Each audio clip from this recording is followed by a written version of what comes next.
Thank you, Mr. Speaker, sir. Thank the honourable member for the question. Mr. Speaker, sir, ADB is a key development partner and has held an enduring relationship with Fiji since 1970. We have partnered with them on numerous projects, including roads, water, wastewater, bridges, climate change-related projects, budget support operations, fiscal support, and private sector development. And currently, Mr. Speaker, sir, ADB is the largest external lender for Fiji, with a total loan outstanding amount to around 608.6 million US dollars, approximately 1.356 million Fiji dollars at the end of April. So that comprises around 88.4% of the external debt and around 12.3% of the total government debt. And around 21% of ADB's borrowing is concessional with 40-year terms to maturity, inclusive of 10-year grace period, and 1% to 2% interest rate. Mr. Speaker, sir, we commend the ADB board for approving the reclassification of Fiji from Group C to Group B country.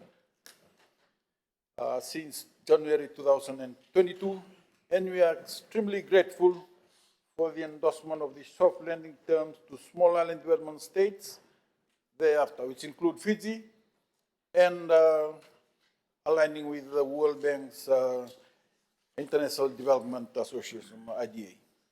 This means, Mr. Speaker, that these loans are made available to Fiji on more favorable terms than what we can obtain from the market.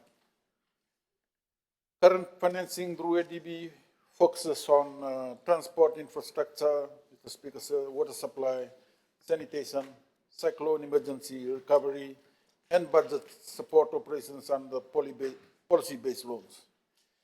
Newly proposed financing targets include health, the critical bridges, and key infrastructure projects.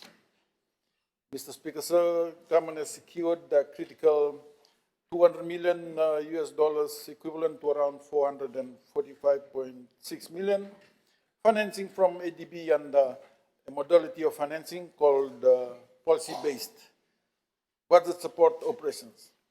Access to this financing is contingent upon government achieving policy reform programs.